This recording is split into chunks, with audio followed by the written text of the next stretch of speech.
Awesome. Okay.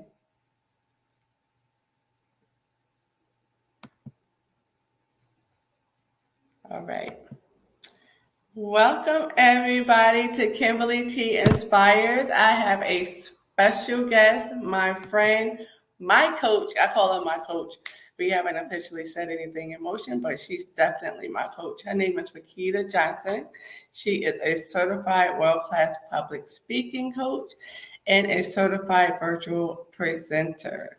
She is the founder and president of Roquita Johnson Public Speaking LLC, a public speaking training firm that transformed Christian thought leaders and experts from simply being public speakers to being powerful presenters.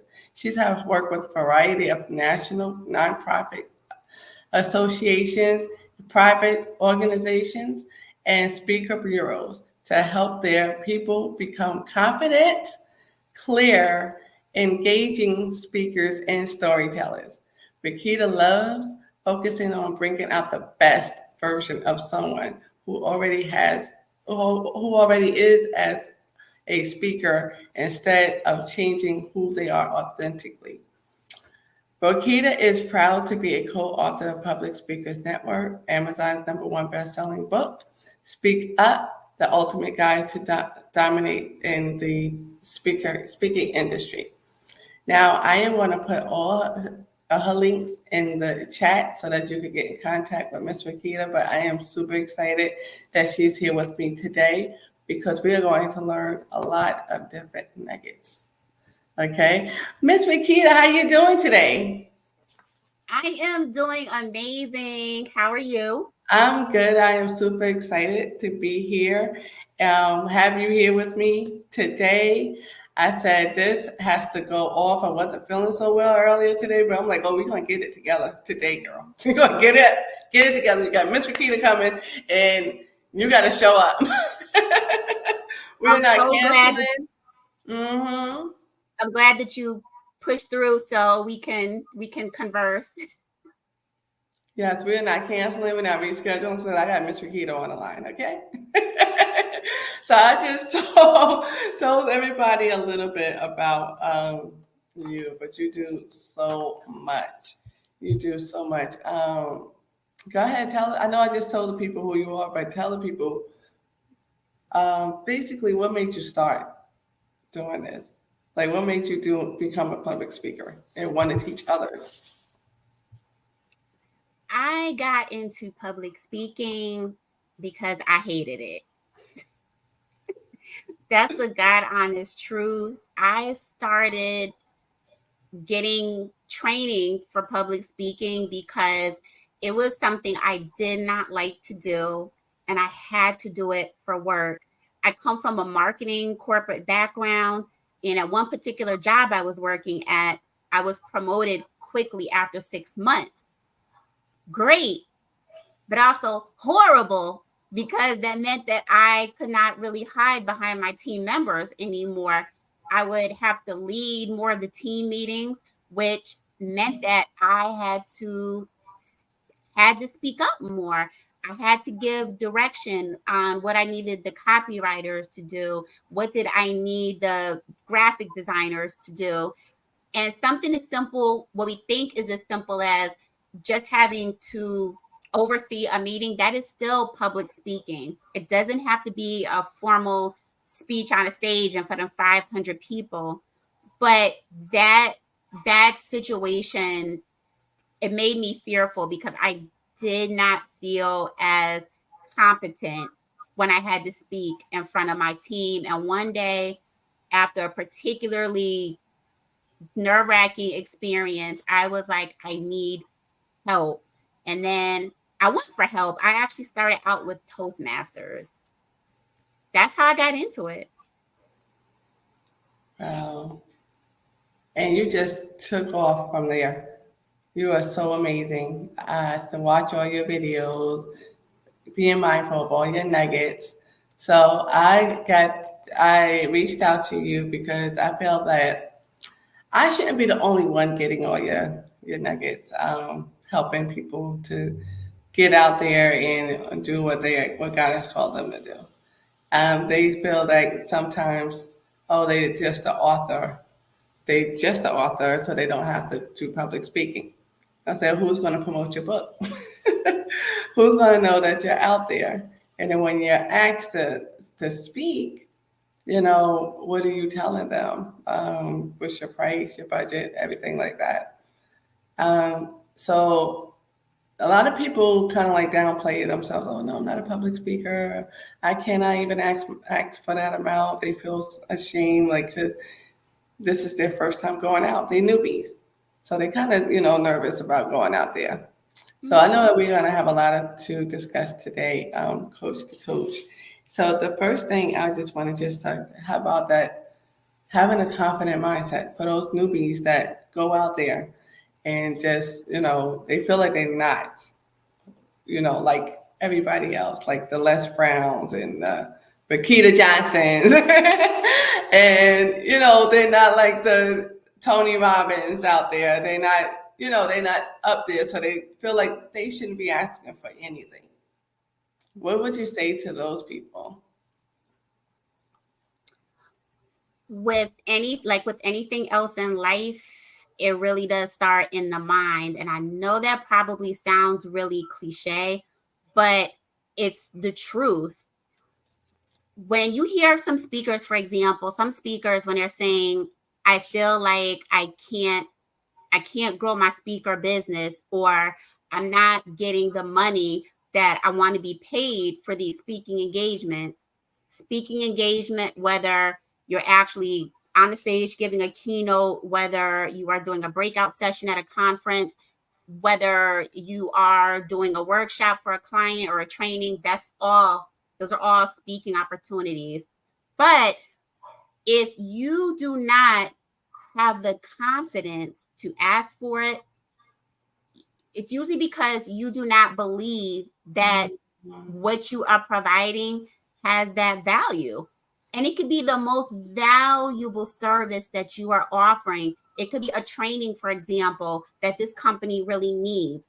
But if you are not confident in the ask and asking for what the value is that you're providing, asking for what you're worth, the value that you are providing, you're never going to get it. You're never going to get it. I remember I had a business coach once, and she said she has clients all the time who, when she reviews the services that they offer, she can tell it's a very high ticket offer, way up in the thousands.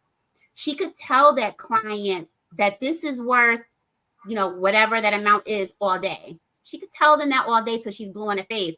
However, if that client does not believe, they don't believe it, and they don't feel confident enough to ask for that amount, then it's not going to happen. Nothing she can tell them is going to make up for the lack that they're feeling within. Do you understand what I'm saying? Yeah. That confidence that's not there, even though that service could be worth it could be worth tens of thousands of dollars. If they themselves don't believe it, it's going to be evident in how they ask. You're not going to ask confidently. You're not even going to ask for that number at all. You're going to underprice yourself. So I know that's something that I think new speakers more so feel, because after a while, when you've been in the speaking industry for a while, I think even if maybe you're not sure if they're actually going to accept that number, you're going to put it out there. You're going to go for the ask. You're going to put it out there. And if you need to negotiate from there, then so be it. But you really do need to start out in a strong place by asking for what the true value is that you're offering. You have to believe it yourself. Absolutely. I totally agree. We kind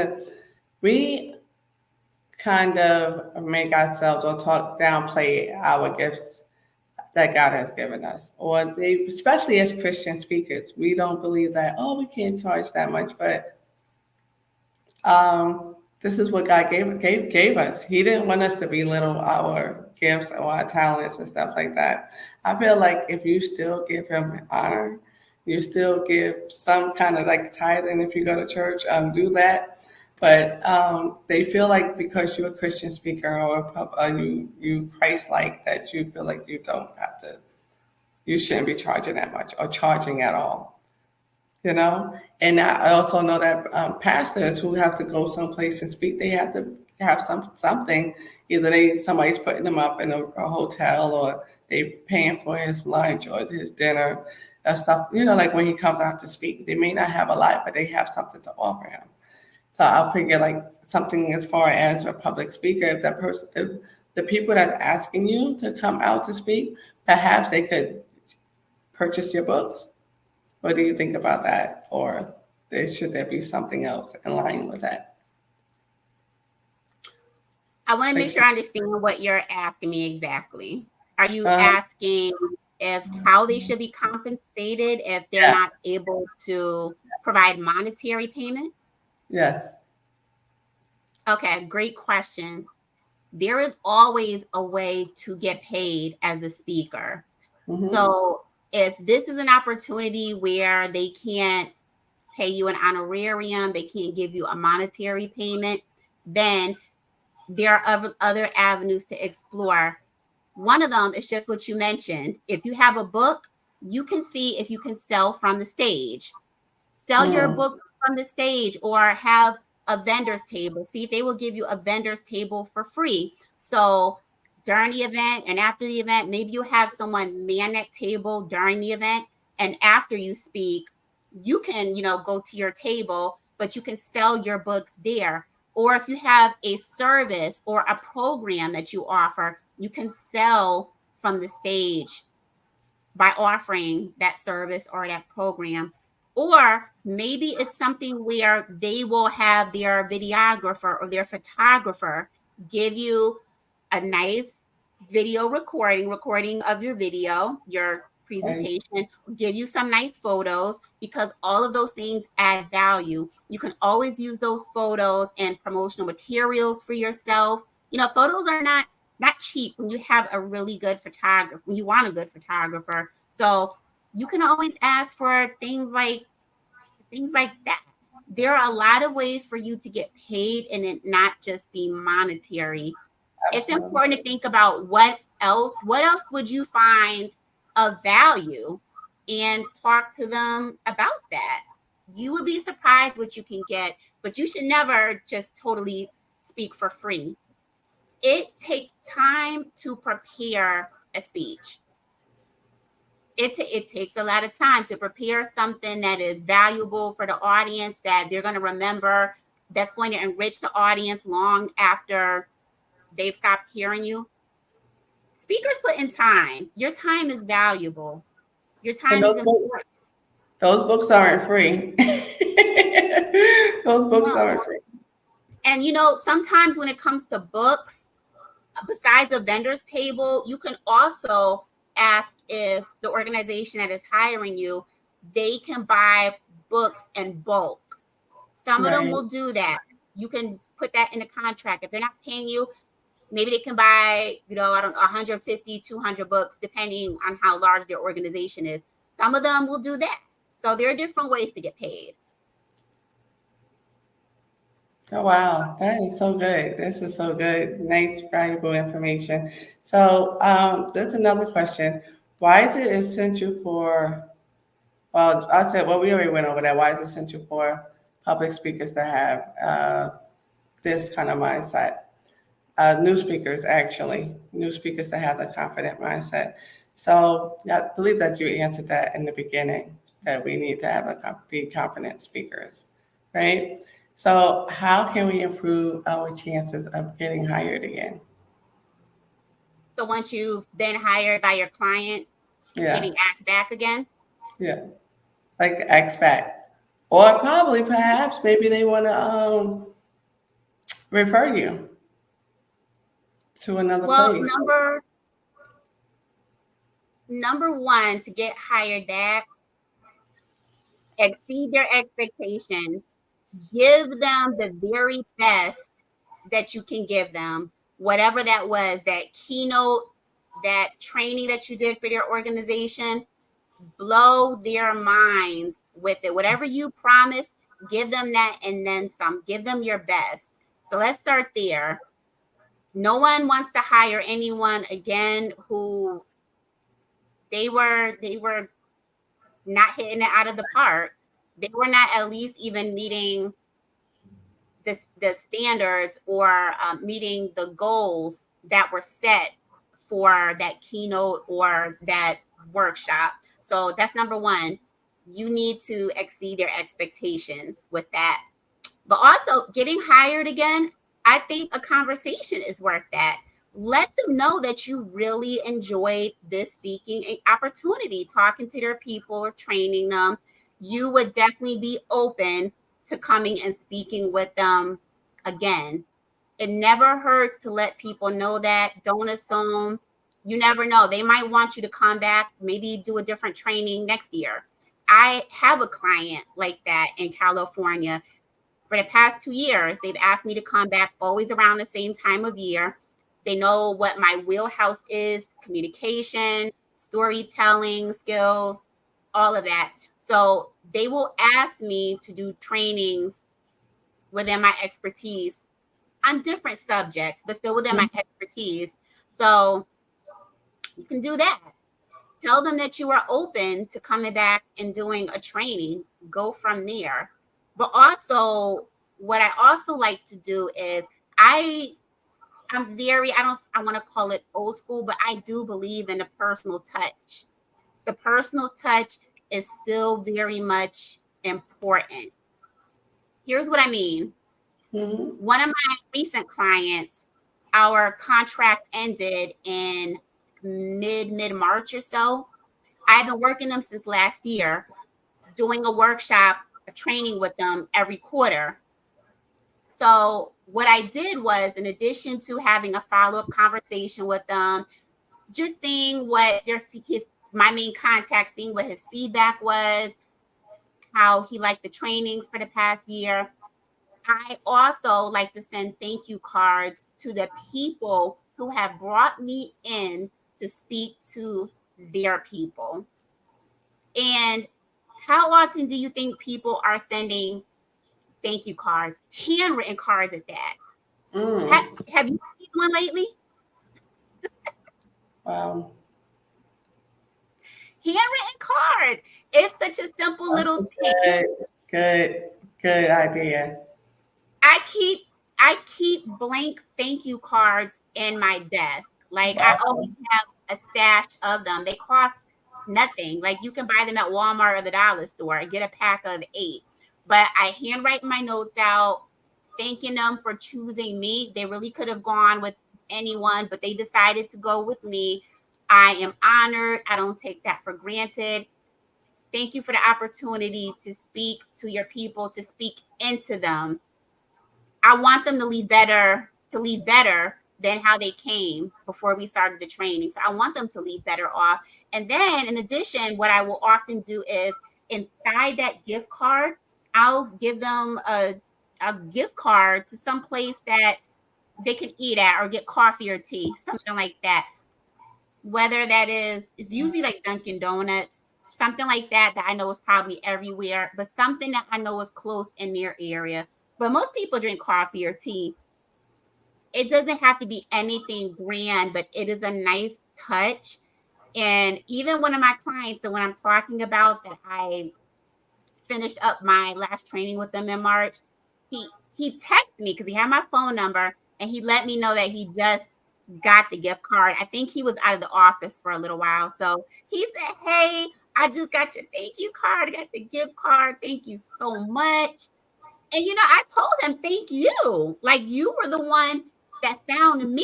He found me on Mhm. LinkedIn and brought me in as someone for his organization to consider to teach public speaking skills." So, I mean, he really was the one that I needed to thank. So, but it's little things I, like that.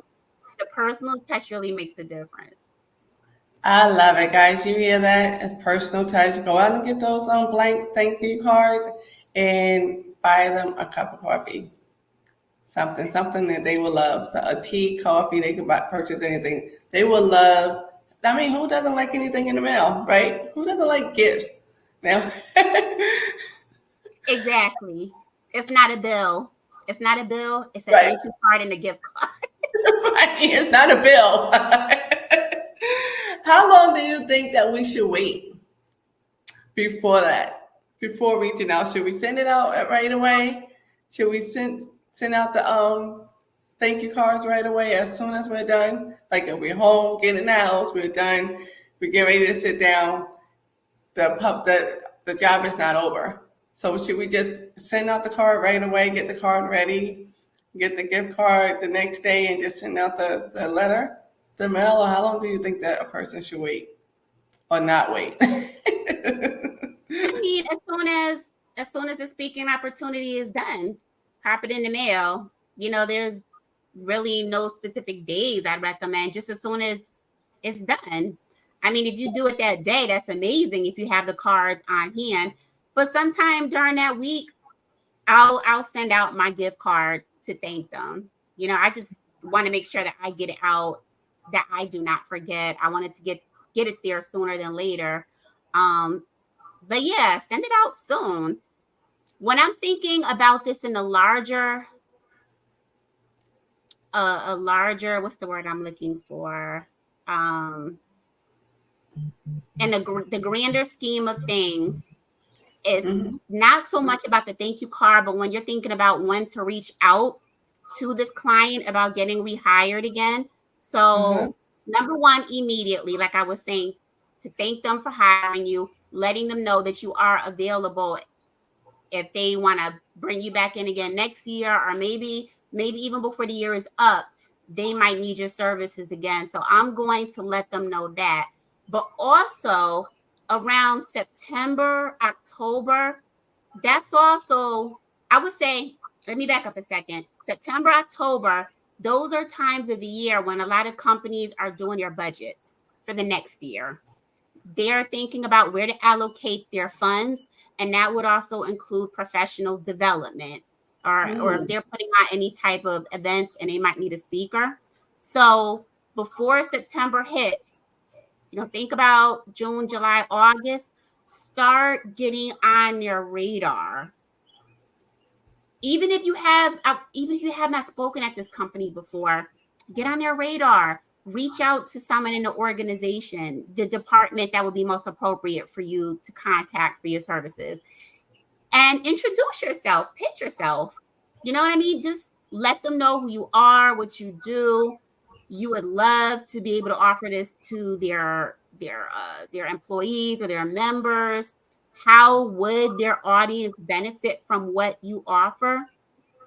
Maybe there is something that you've learned about them in the news recently. You can include that in your email as well. That shows them that you've done your research on them. So that's another good time of year to start reaching out to organizations before September, October, when it's budget time. Nice, nice. I love that. I love that. And because I know that people who have books, a children's book, so they should reach out to maybe nonprofit schools, elementary schools in their area, libraries. What do you think about the libraries? Because libraries actually want a free copy of your book. And do you think the libraries, I guess, because of the board of directors and stuff like that, could probably invite you out to speak. But as far as libraries are concerned, I don't think that well, for me, I don't think they actually reach out, as far as I know, to have speakers come out. Or should we not downplay? You never know. Should we not downplay the libraries and stuff like that? What do you think? As far as libraries getting your book, should we send our books out to the libraries or for children? I personally, I don't have experience with sending my book to sending it to a library. Mm-hmm. However, if especially the library is in your hometown, if you have written a book, you absolutely should reach out to them. Libraries, they are always looking for what's new, what would their audience be interested in. They have all different types of genres in a library. So especially if you're a hometown girl or a hometown boy, you're someone local and you've written a book, that's Mhm. something that they're going to look at that they would be interested in having. You know, more likely than not, they'll at least consider it. You're local, you have this book. So, absolutely. I mean, look at all of your options to get your book in there. If you're asking about the book because you're thinking it will lead to speaking engagements, then yeah, why not do that? Why not ask them about that? Get your book in there. That can open up the door to conversation about maybe if you want to do a book signing or at least to a speaking engagement, something at least some more visibility for you, period. Nice. Nice.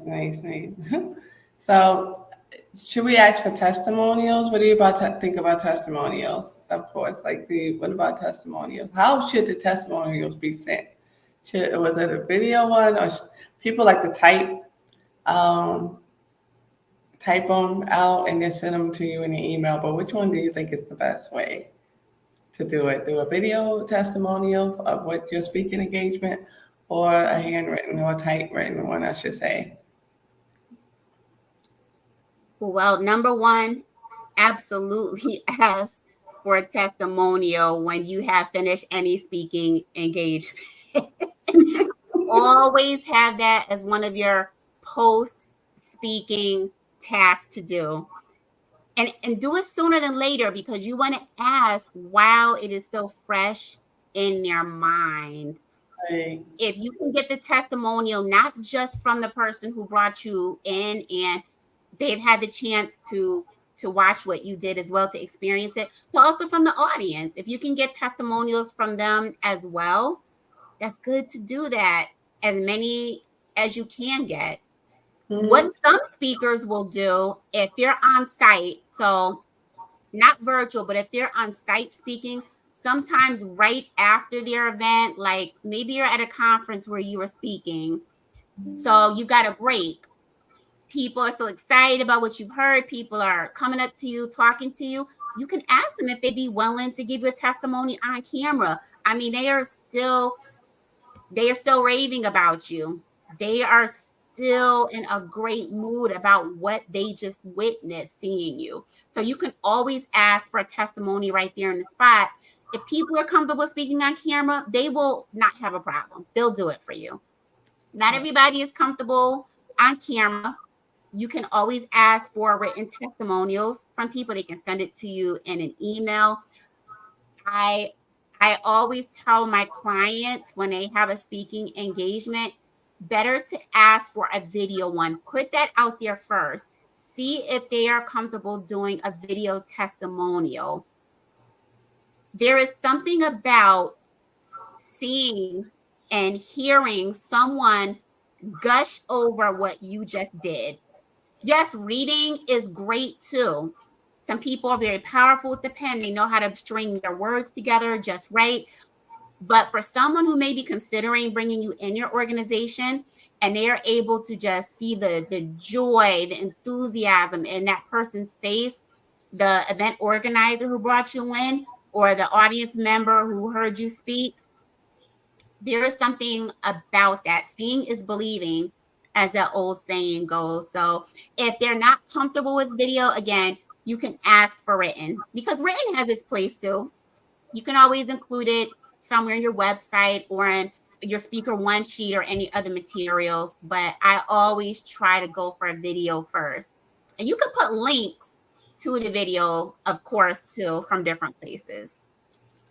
Absolutely. I hope you guys are taking notes, okay? Notebooks, pens, and paper are out right now because this is so valuable. And not to mention, this is also going to be recorded, but take notes, okay? Take notes, write it down. My favorite part is this question here for you, Ms. Roquita. Can pay to play hurt or help an entrepreneur of public speaking? Pay to play. Let's talk about this. Let's talk about this because you actually probably have a little bit more experience in this than I do. Because it seemed like, first of all, I like it. It is good. It was fun. However, it's just that it can help you. However, I think that you also should use what you got. Use what you got. You got Instagram. Use what you got. Go live. You got Facebook. Go live. Use what you have. Use what you have for your audience first. So that way, when you do like a pay to play or something, you could bring your audience with you. Okay, so that you have, but not a bunch of people, but you have your own audience there. I know that your audience and their audience may be different. So I figured that you can't do pay to play with everyone. It has to, your audience has to be the same with theirs. Well, Okay. let me add to that. Yes, it's great if their audience is like yours. However, doesn't Mm-hmm. have to be. If you Mm. have an audience that they're different, that person, that speaker who's offering the pay to play opportunity, if they serve an audience who is different, but that audience would still find high interest in what you talk about, that's Mm. still an audience that would be worth perhaps taking advantage of the pay to play opportunity. I mean, there's a host of variables to consider for pay to play, but here's what I mean by the audience example. Let's Okay. just say you are a speaker who talks about nutrition, diets, meal planning, anything in that area. Another speaker has a platform where they talk about fitness. Okay, that's their thing. They're showing people how to tone up, how to build muscle mass, all that good stuff, how to get ripped. That audience would most likely have interest in what you talk about with nutrition. You know what I Mm-hmm. mean? Because they're in that mindset. That's what they're interested in. They're interested in health, and most likely from a holistic perspective, not just the fitness, but what I'm putting into my body. So that could be it could be a valuable pay to play opportunity to take advantage of. I just don't recommend pay to play when your audience and your audience are not even similar. Like there's no crossing of them. Mm-hmm. They would not have interest in what you speak about. I think it's iffy. I've never done pay to play. I know you have though, so you definitely will probably have more more of the stories you could talk Yeah. about with that. So I don't know. I'll toss the ball back to you on that. You're the expert with that.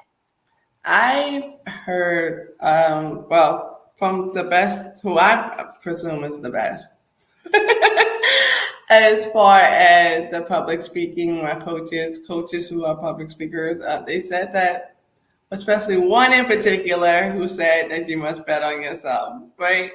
And I feel that bet on yourself first, and I feel that so much because I feel like you'll go out and paying for these different platforms. And you'll keep on going in a circle to me.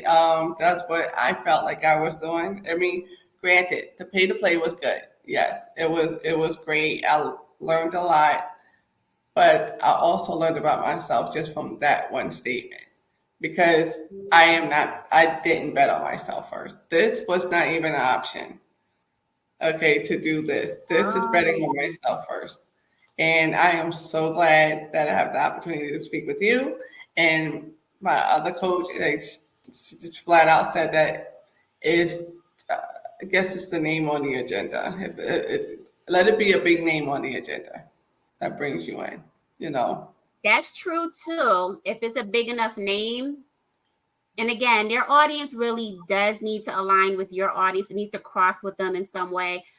But yeah, if it's a big enough name and you are connected with them somehow with this opportunity, then that can obviously give you great visibility. Name is very important. I would agree there. But I love what you said, bet on yourself. again, I know we've had these conversations before, and I absolutely believe that before you pay to play, did you even try to promote yourself? Did you let the world know what you speak about, what your expertise is, how you can make this organization's people better in whatever way after you've had the opportunity to talk to them? Bet on yourself first. Get your social media channels going, get your marketing going, be consistent with promoting yourself, get yourself out there, pitch yourself to organizations, send the emails out. We have to do that. Get your email list going, grow your email list, like start organic. Bet on yourself. You would be surprised. You'd be surprised what you can actually achieve. So I a big proponent of that. You don't always need to start out with pay to play. I know a lot of new speakers, that's something that they will wrestle with. Should they pay all this money to be a part of this person's book or to be a part of this person's event to speak on the stage? Because you're definitely paying some big money. And if you're paying big money, you need to be sure about what it is that you are being promised or you're being offered. Because, and you can probably attest to this, you've gone to speak and now what?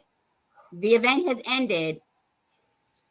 Are they still promoting clips from the event, clips of you speaking? That would be great if so. Did you get the video at all? Are they promoting you consistently? Like, what are you getting out of it? You just don't want it to fall flat, is my point. The event is over.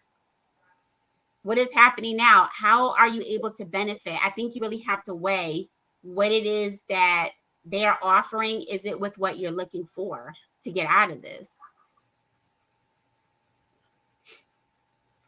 Wow, that's good. I do appreciate all that.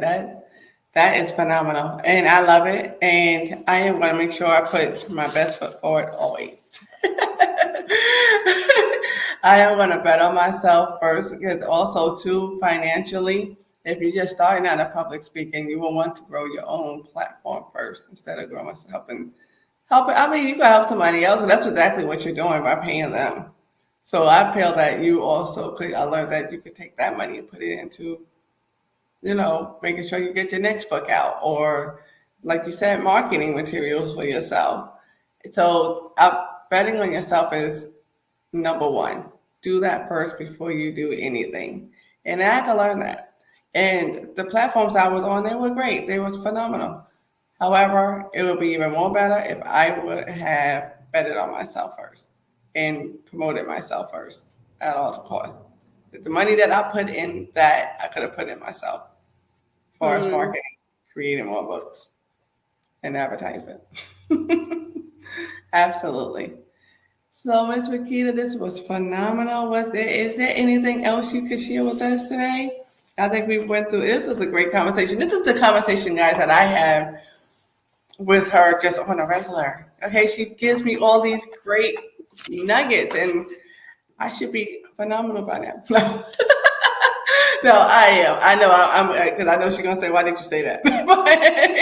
I know I am phenomenal. That's right. And I just love you so much. I mean, I met her in Toastmasters. She shot off. She not only was in Toastmasters, guys. Toastmasters have these speech contests, and you got pretty far. You got pretty far. Yeah, I've competed in different contests in Toastmasters and made it all the way to district. But for me, what will always be close to my heart is it's 10 years ago now. I can't believe it's been 10 years when I made it to my district, District 46 in New York, made it to the district stage for the humorous speech competition and placed number one. So won that contest out of 8 contestants, and just one of the most amazing experiences of my life. Like, I just remember I practiced so hard for that. And humor is one of those things that can be a little iffy for a speaker, and you'll hear speakers say that because everybody has a different idea of humor. So the fact that I won that, I mean, that Well, you always sticks out in my surpassed mind. more than 8. You surpassed Mhm. more than 8 now. If people know the Toastmasters, you surpass those in the club. You surpass those in the area. You surpass those in the. So there's more than 8 contestants. True. That's true when you think about it that way. I literally was just talking about the 8 of us who were on stage. So actually, so 7 other people that I beat out. But you're right. If you look at it from the area, club, division, district level, it's a lot more. There are a lot more contestants. Yeah, you did a great job. You surpassed everybody, and I believe that if you would have kept on going, you would have brought us home a trophy for 46. I believe it. I believe it. Just in case you wanted to go back in here, but I know your schedule is full right now, and you have Dare to another dream. district.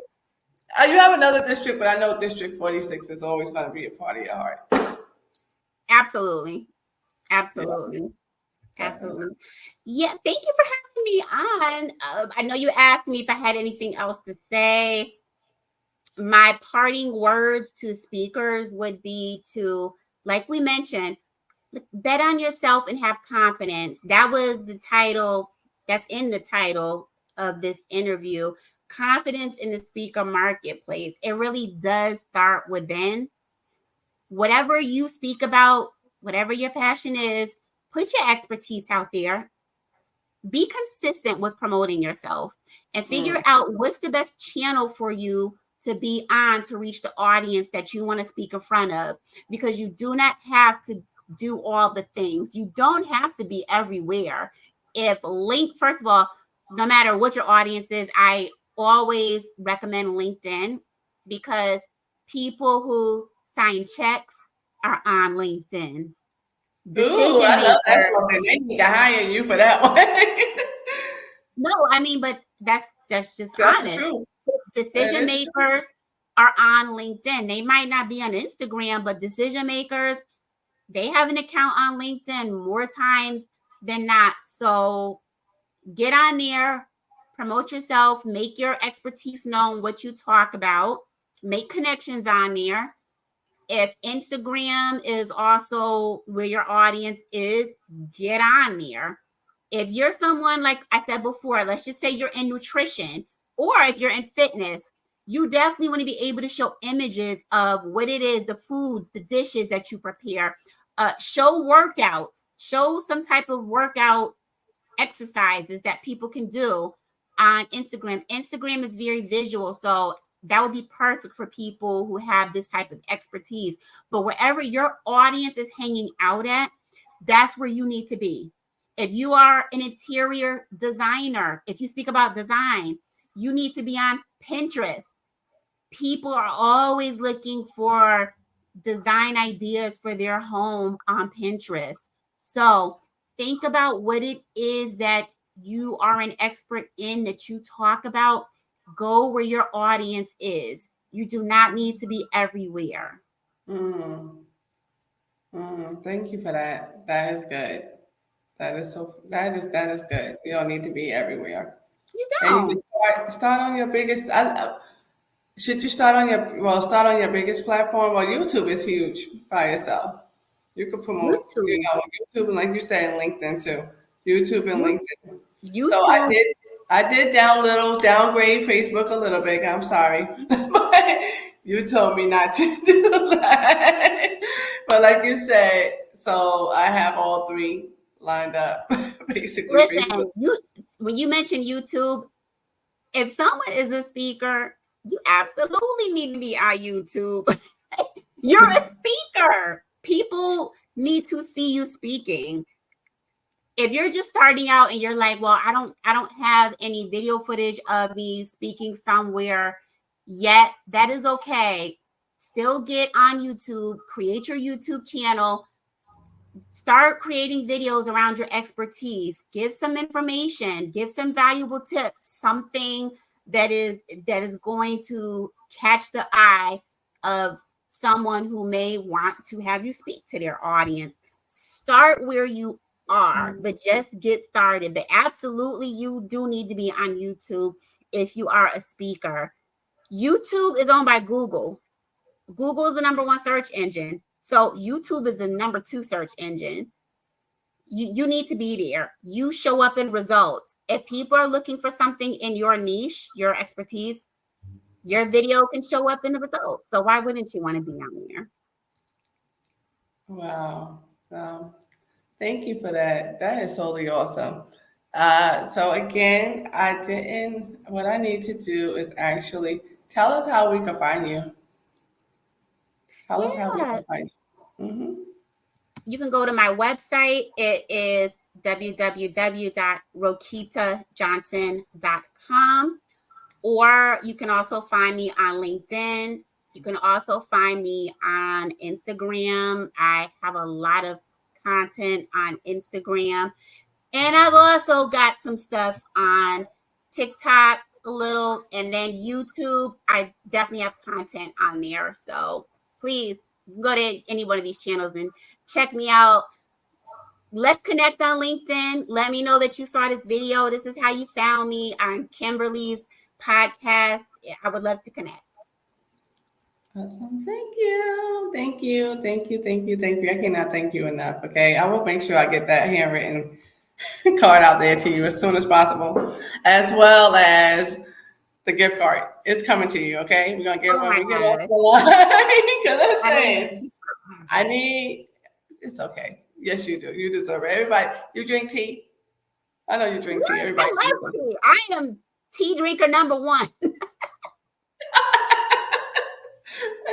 You need to have a gift card with tea for tea. Starbucks and Dunkin' Donuts, we talk about that later. Just in case I don't want you to say their names unless they're gonna pay you for an endorsement. So when we get off, you can tell me which one that you want, okay? Because unless they're gonna pay you, then you can endorse them. You can tell them what you want. So I love you. I love this lady, okay? And yes, we also gonna talk about you becoming my coach also, because I don't have many, and I think that's okay because I have two. That's very important to me. That's you and another one. She's phenomenal too, and it's just that you just gotta. Your circle is very important. Your circle is definitely very important. Definitely. Speaking into your ear. So I feel like this podcast and this podcast is very important for those who are starting out as public speakers, or I also have other people lined up as educators, and they just have their testimonies to tell. I'm not gonna lie. When I first started out, I thought as a public speaker I had to hide my faith. I had to hide out who I was.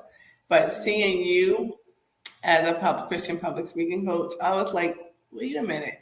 You blew my mind with that. It was just like, oh, I could talk about my faith. I could write little things, like write my books and add little scriptures, or just do writing speeches, and I talk about faith. That's just who I am. I can't hide who I am. I can't hide my authentic self. And you taught me that. I don't know whether you know it or not, but this is why I follow you. This is why I always watch your videos. And yes, because you taught me that I could be authentic in my faith and who I am. This is me. And I guess my audience who's attracted to me will be there. So I don't have to worry about being somebody else or not talk about. I love talking about Jesus. I'm sorry. I'm not going to say, well, not sorry, but not sorry. I love talking about him. He brought me too far. Listen, you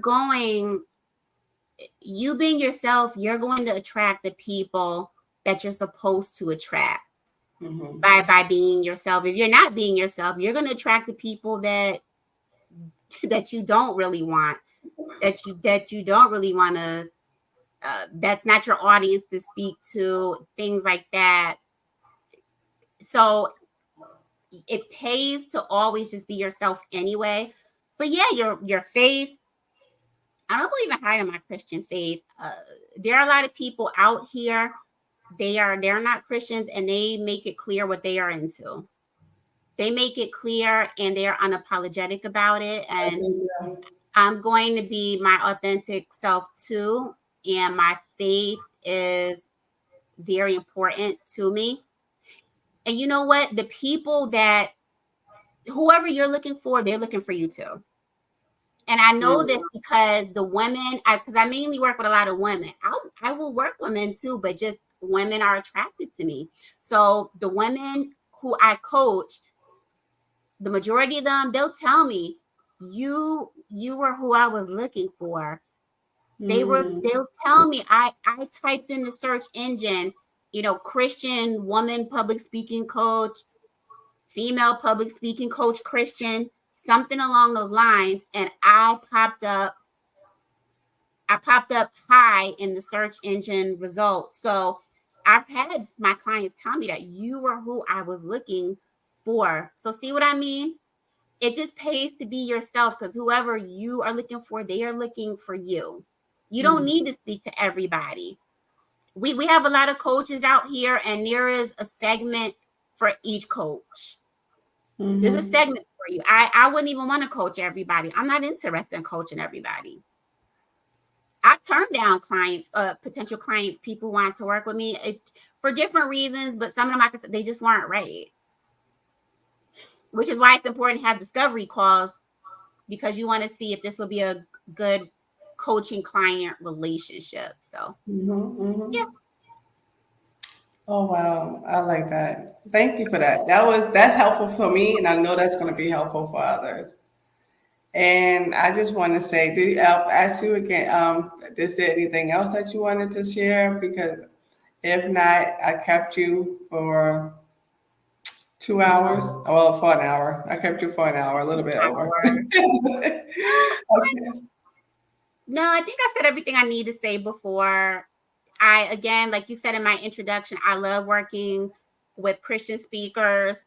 And not that you have to have a Christian speaking topic that you speak on, Right. but your faith is a big part of who you are.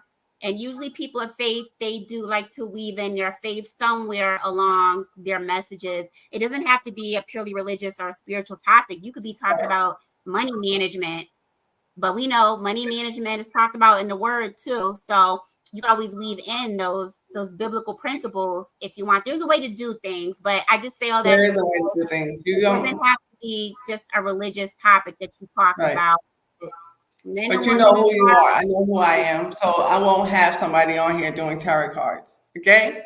I'm not going to have somebody on here want to do sacrifices and stuff like that. No, we're not doing it. So you know who I am right off the bat, right out the gate. You know that I'm a Christian public speaking coach. That's it. So, I mean, I'm not saying that you got to come to me and want to quote the Bible throughout the whole speech or write yourself a sermon. I mean, I probably could help you with that too, but you don't have to be that person, okay? It's just that I know when you search for me, you know what you're going to get, okay? Faith is a big thing and part of me. I'm not saying I'm going to hit you over the head with a whole bunch of scriptures, but you know who I am. You know who you're going to be working with. So, yes, so I love that. And Roquita, thank you for your time. Thank you for being on here with me.